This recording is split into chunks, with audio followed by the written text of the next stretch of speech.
So. Dann hätte ich 5 Geldscheine und einen Haken. Sehr gut. Und noch ein bisschen was über den Ralf. Der braucht Badematerialien. Hat er gekriegt. Alles klar. Der Hake. Der Drama natürlich zu der Susan. Die braucht er, um das Schild wieder gerade aufzuhängen. Hallo Susan. Frag mich so viel du willst. Ich will nichts vor. Ich will dir was sagen. Hier, guck mal. Ich bin wieder da. Du bist wieder da. Yep. Ich habe auch einen Haken für dich gefunden. Ich glaub's ja nicht. Danke, damit kann ich das Schild gleich wieder anbringen. Nichts zu danken. So. Zack, zack. Wunderschön sieht es aus. Ich würde dir gerne eine kleine Entschädigung für den Haken geben. Nein, das musst du nicht. Ich habe ihn umsonst bekommen. Nichts ist umsonst auf dieser Welt. War nur Spaß. Unsere Gemeinschaft ist recht fortschrittlich und oft kriegen wir die Sachen wirklich umsonst. Okay. Dann darfst du als Zeichen meiner Dankbarkeit mein Haus benutzen, wann immer du willst. Es ist zwar nichts Besonderes, aber immerhin schön eingerichtet. Außerdem habe ich ein Telefon. Toll, das werde ich ganz bestimmt irgendwann benutzen. Danke, Susan. So. Dann haben wir hier der Hake weg und nichts Neues gekriegt. Dafür aber ihr Schild gebrungen, beziehungsweise etwas, um das Schild zu reparieren. So, jetzt gucken wir uns mal um. Aha.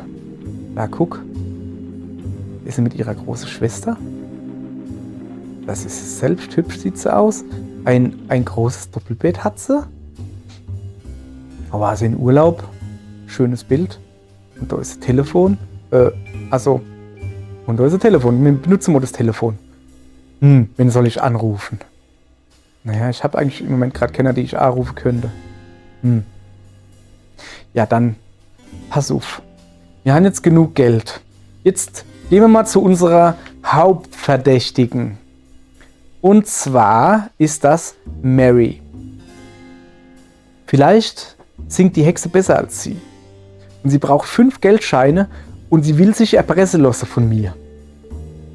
Das macht sie schon in meiner Augen verdächtig, ne? So, wow, ich liebe Fragen. Okay, also. Hallo Mary. Hey, Detektiv Frosch. Irgendwelche Fortschritte bei der Erpressung?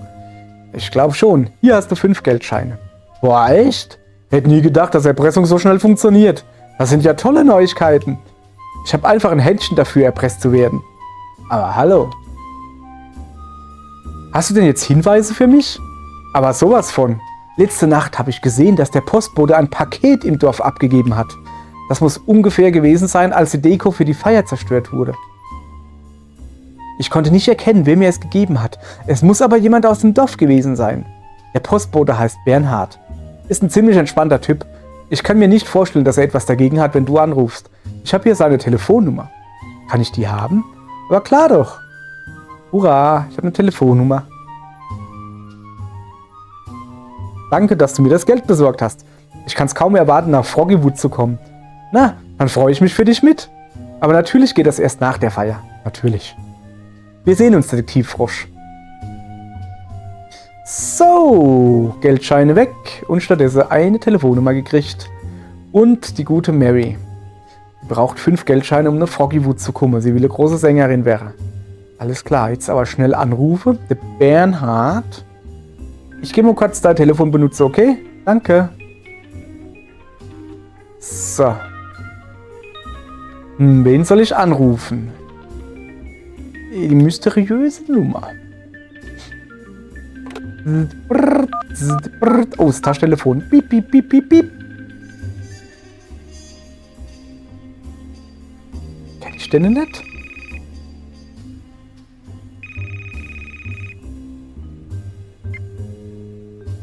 Hi, hier ist Bernhard. Ich benutze die Freisprechanlage. Hallo Bernhard. Hi, mit wem spreche ich? Kommissar Hummer. Wahnsinn, echt? Nein, reingelegt. Verflauscht nochmal. Wer ist da? Nudel? Ich bin Detektiv Frosch und ich rufe wegen des Vorfalls letzte Nacht im Zauberforst an. Ich war's nicht. Was warst du nicht? Warum rufst du denn an? Egal was ist, ich war's nicht. Bist du dir da sicher? Was soll ich denn angestellt haben?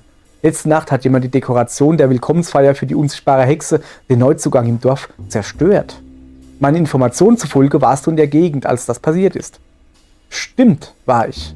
Ich habe aber rein gar nichts zerstört, wenn es dir darum geht. Habe einfach nur eine Expresslieferung abgegeben. Wer war der Empfänger? Wie war nochmal ihr Name? Oh ja, Lola.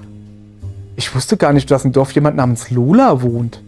Sie wohnt aber auf jeden Fall im Dorf. Die Adresse stand auch auf dem Paket.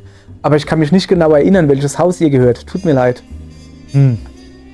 Kannst du dich erinnern, wer der Absender war? Oh, na klar. Ich liefere ständig Pakete für die aus. Die Lieferung kam aus der Firmenzentrale von magiebay.net. Das kommt mir bekannt vor. Wo habe ich diesen Namen schon mal gehört? Naja, Mandy bestellt ziemlich viel bei denen. Aber die Lieferung war nicht für sie. Weißt du, was drin war? Ein Schuh? Vielleicht sogar 2? Also ein paar Schuhe? Kannst du mir diese Lola denn beschreiben? Es war ziemlich dunkel. Ehrlich gesagt kann ich mich gar nicht erinnern, irgendwen gesehen zu haben. Nicht mal ein Gesicht? So, seltsam. In Zauberforst ist es zugegebenermaßen ziemlich dunkel, aber ich konnte bisher alle Einwohner sehen. So ging es mir ja auch bisher. Es war auch nicht viel dunkler als sonst. Ich kann mich nur an einen blauen Umhang mit Sternen drauf erinnern. Oh Mann, Bernhard, jede Spur in diesem Fall endet in einer Sackgasse. Hast du noch irgendwas für mich? Eine Unterschrift auf dem Lieferschein oder so? Also ich habe keine Unterschrift bekommen. Diese Lola hat am Waldweg allerdings was verloren. Hab ihr noch hinterhergerufen, aber sie ist einfach davon gestolpert. Am Waldweg, sagst du. Schau ich mir mal an. So. Notizen. Der hübsche Bernhard. Motiv. Könnte seinen Lieferwagen in die Dekoration gefahren haben, ohne es zu merken. Cooler Typ. Hat nicht gesehen, wer Lieferung angenommen hat. Lola. Verantwortungsvoller Autofahrer. Hat Freisprechanlage benutzt. Und ich sollte mich am Dorfangang umsehen. Moment. Ich muss kurz in meinem Buch gucken, weil... Wo ist sie denn? Die Mandy. Ist vielleicht sauer, weil sie die Schuhe nicht bekommen hat und das hat Deko ausgelassen. Sie ist meine neue Verdächtige. Aber sag mal ihr natürlich nicht, ne? Die ersteigert Schuhe auf magiebay.net und hat ja die gestern nicht gekriegt. Und deswegen ist sie vielleicht sauer geworden, hat vielleicht gekriegt, dass jemand anderes die Schuhe gekriegt hat. So, aha. Aha, das muss das Ding sein, von dem Bernhard gesprochen hat. Das ist ja eine Brille. Hurra, eine Brille. Eine Brille? Oh, auf dem Gestell ist ein Name eingraviert. Die unsichtbare Hexe. Das ist gerade meine einzige Spur. Ich sollte sie wohl der Hexe zurückbringen. Sie müsste im alten Haus neben Carlos Laden wohnen. So, wo ist dann hier die Brille? Alles klar. So, die Hexe, also ihre Brille verlor. Also war es wirklich die Hexe? So. Guck mal ein bisschen ins Fenster rein. Aha. Da ist wirklich die unsichtbare Hexe. Ich sehe sie da stehen. Hallo, jemand zu Hause? Ich habe diese Brille gefunden. Oh, jetzt wird spannend.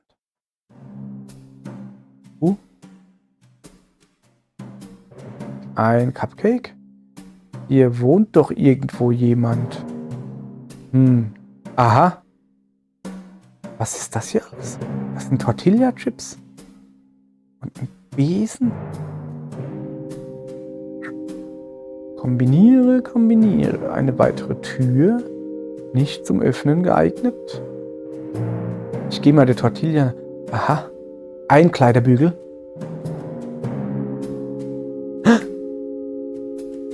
Oh Schreck. Wer bist du? Hä? Huch. Zauberei?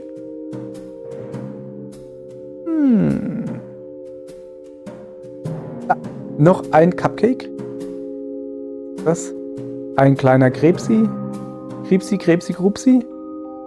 Wo ist der Zauberer hin? Haha! Hab ich dich, du Hühnerschrecker! Unglaublich! Das ist Zauberei!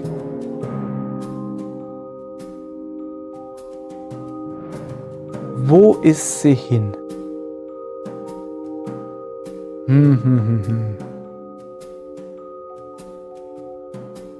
Hab ich dich gefunden. Jetzt hau doch nicht immer ab. Mädchen. Die Tür ist auf. Jetzt gucken wir da. Oh, die Tür. Die Spur führt in den Keller.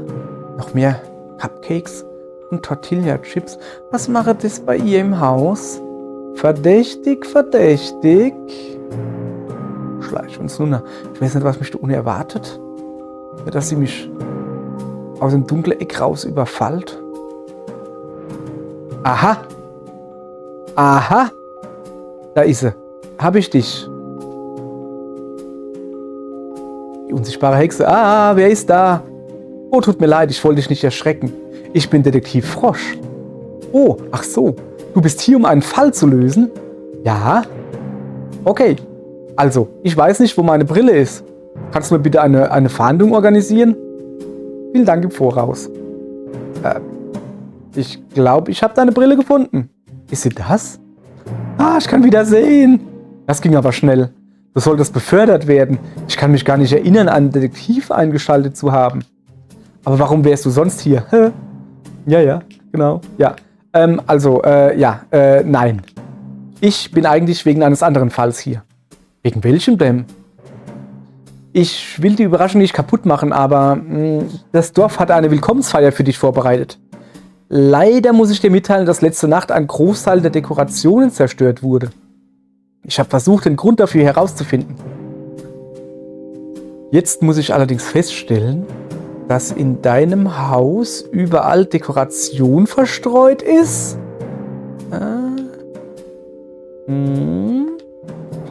Wo bist du letzte Nacht gewesen? Ich war auf magiebay.net, habe mir dort ein paar neue Schuhe ersteigert. Dann habe ich sie mir per Expressversand zuschicken lassen. Sie sind auch direkt letzte Nacht geliefert worden. Oh, dann musst du Lola sein? Ja. Zurück zu meinem Alibi. Ich habe meine Schuhe beim Postboten abgeholt. Und dabei habe ich meine Brille verloren.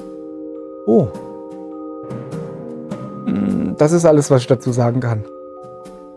Bist du dir sicher? Ja. Jemand anders muss die Deko verwüstet haben. Vielleicht einer meiner Feinde. Ach, du hast Feinde? Klar. Wen denn? Der Fiesling. Fiesling. Was?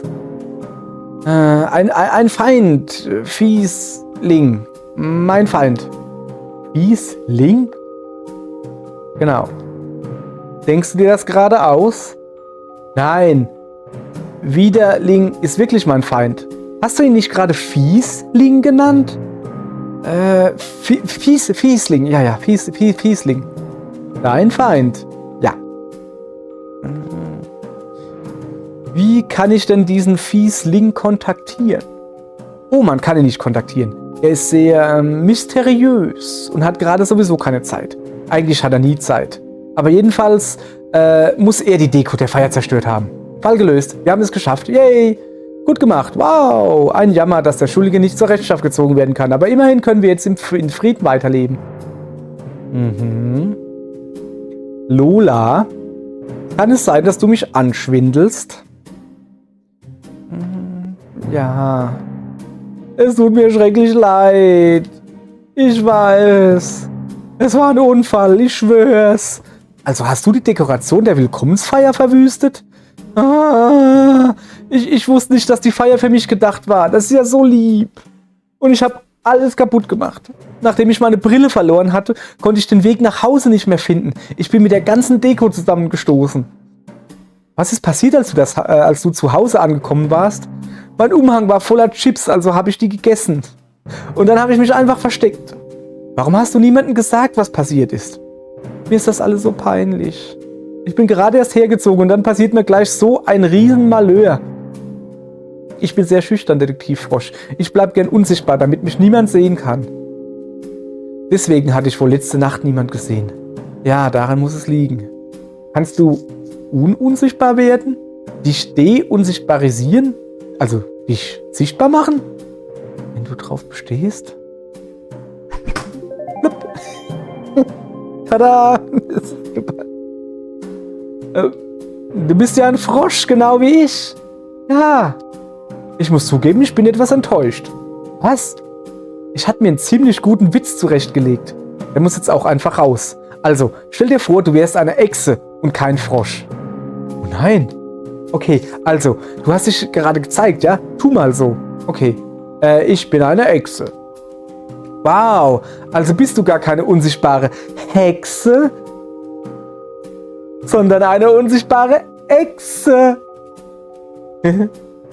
Ja, das ist ein guter Witz. Finde ich auch, ne? Sagst du jetzt allen die Wahrheit, Detektivfrosch? Ich bin ganz neu hier und das war doch alles nur ein Versehen.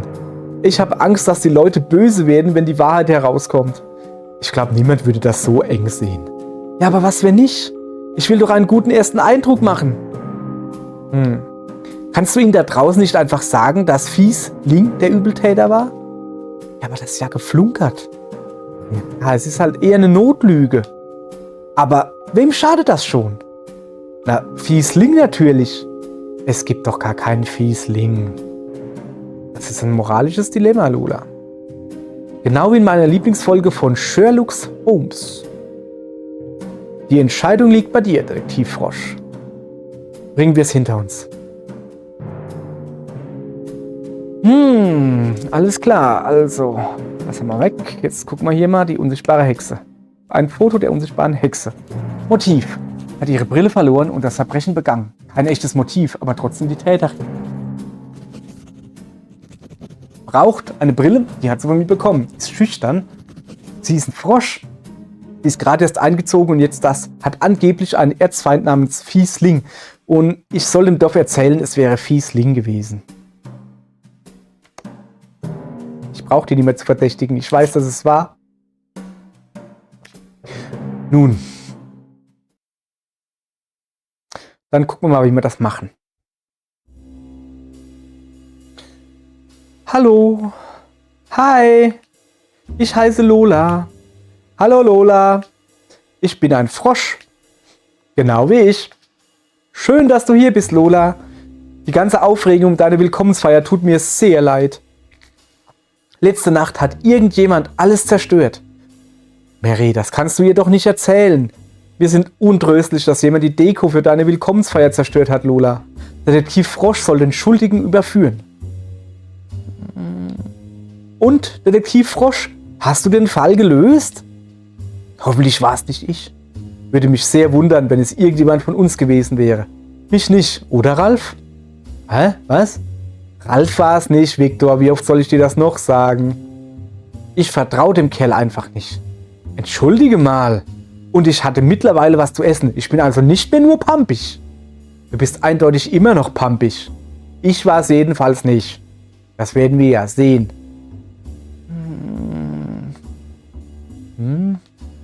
Na los, Detektiv Frosch. Ja, komm. Das ist eine kleine Notlüge, ne? Aber... Also, pass auf, Lola. Lola, das sage ich dir jetzt im Geheimen. So von Frosch zu Frosch. Wir kennen ja Frosch-Telepathie. So tue ich dir das jetzt Frosch-telepathisch sagen. Ich tue für dich Lüge und sah, dass es der Fiesling war. Aber unter der eine Voraussetzung, irgendwann, wenn du dich besser ingelebt hast und die Leute kennengelernt hast, dass die gar nicht so schlimm sind, musst du ihnen die Wahrheit sagen. Und du musst sagen, ja, ich war's. Und wie es Zugang ist und dass ich dir aufgetragen habe, dass du das machen sollst. Okay, alles klar. Dann, so. Ja. Die Ermittlungen sind abgeschlossen. Der Fall ist aufgeklärt. Und, wer war's? Es war... Fiesling. Er? Fiesling ist Lolas Erzfeind. Er ist ein Fiesling. Genau. Er hat sich letzte Nacht hergeschlichen und alles zerstört. Weil er Lola hasst. So ist es. Weil er nur aus Schleim besteht, ist er unglücklicherweise entkommen, bevor ich ihn zur Rechenschaft ziehen konnte. Wirklich sehr unglücklich. Aber Lola hat einen ganz besonderen Zauber gesprochen, damit er nie wieder zurückkehrt. Wow, Fiesling ist ja wirklich ein Monster. Oh je, tut mir leid, dass er dir das angetan hat, Lola. Schon okay. Immerhin weiß niemand aus dem Dorf, oder? Stimmt. Es tut mir leid, dass ich Fiesling nicht fangen konnte, aber immerhin ist Lola sicher und wir alle freuen uns, dass sie hier ist. Ja, tut mir leid, dass ich hier so eine Unordnung angerichtet habe, Entschuldigung, habe ich mich versprochen, dass der Herr Fiesling, hier so eine Unordnung angerichtet hat. Das war wirklich sehr rücksichtslos. Ich möchte wetten, er hat ein sehr, sehr, sehr schlechtes Gewissen. Und hofft wahrscheinlich gerade, dass ihr ihm verzeihen könnt. Ist er nicht, naja, fies? Ja, ich dachte auch, er wäre fies. Oh, hey Bernhard. Hallo. Ja, er ist fies, dieser Fiesling. Also, der Fall ist gelöst. Gut gemacht, Detektiv Frosch. Danke. Können wir dann jetzt feiern? Entschuldige Lola, wir hatten keine Zeit, die Dekoration zu reparieren. Das macht doch nichts. Ich bin einfach nur froh, hier bei euch zu sein. Lasst uns feiern. Juhu, eine Feier. Das ist eine große Feier, deshalb muss so no geladen werden. Ach, guck mal da. Das Aqua Duo. Ein Spiel vom Worm Club. Kreative Leitung Grace Bruxner. Designleitung Thomas Bauker oder so.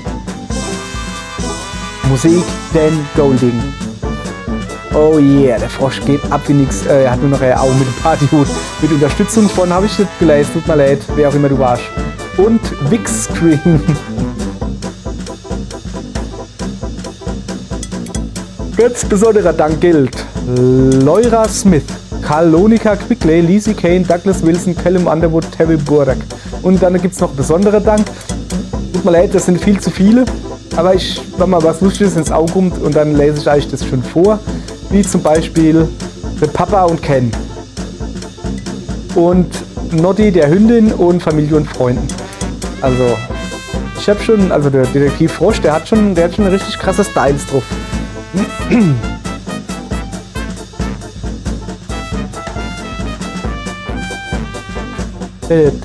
Danke fürs Spielen.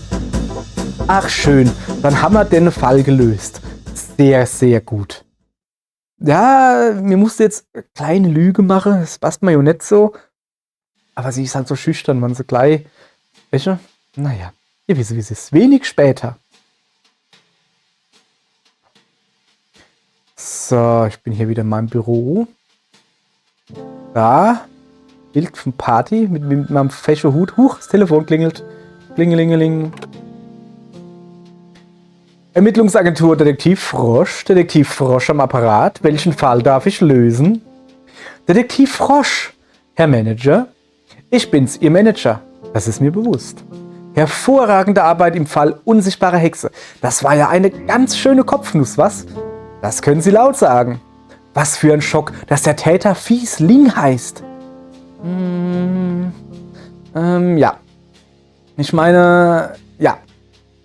Ich habe alle Ordner durchgesehen, aber keinerlei Informationen über Fiesling finden können. Man sollte doch meinen, bei so einem Namen tauche er in meiner Datenbank auf. Vielleicht handelt es sich um ein Gelegenheitsverbrechen? Ja, sieht so aus. Ich kann das nicht.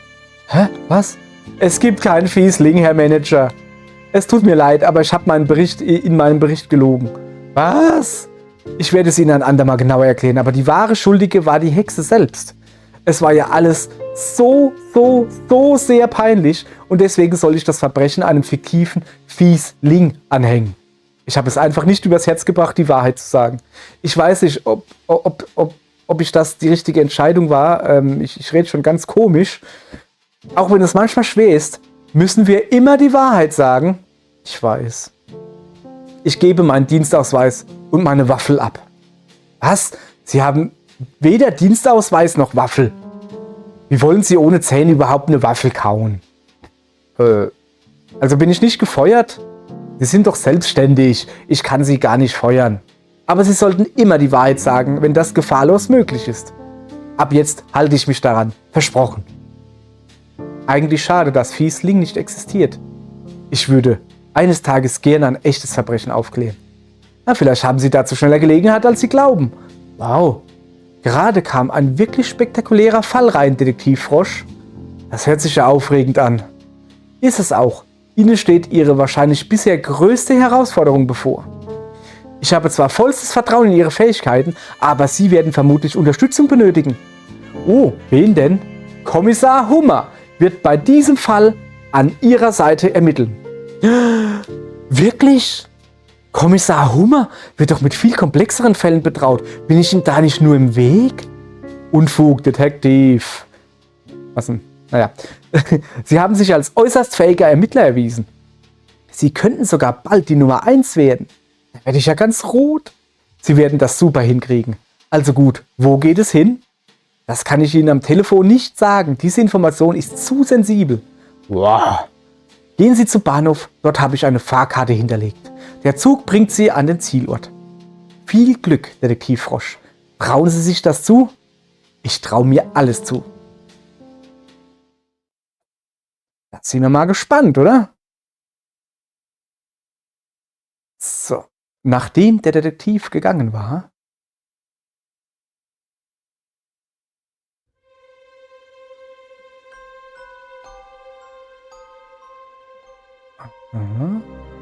das ist mein Büro. Was ist in meinem Büro? Huch. Mein Notizbuch.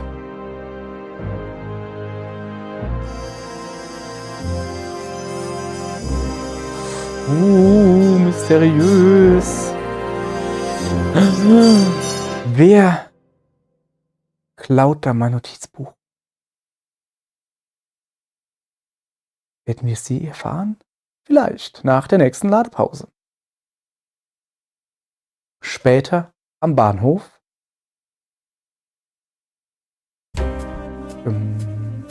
Fahrkarte.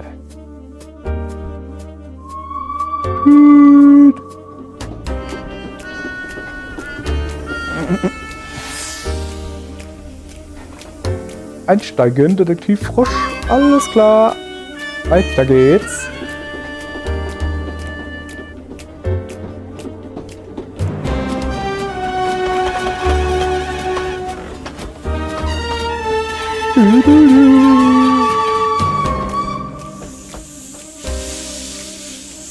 So.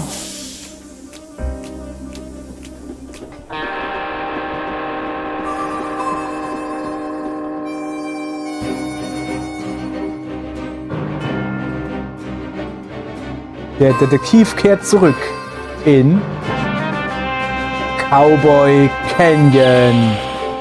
Korruption im Cowboy Canyon.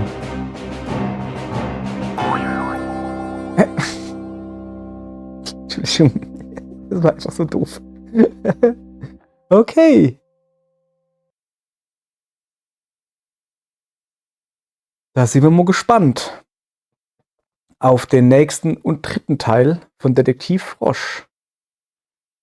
Froschdetektiv 2, die unsichtbare Hexe. Das war's. Also,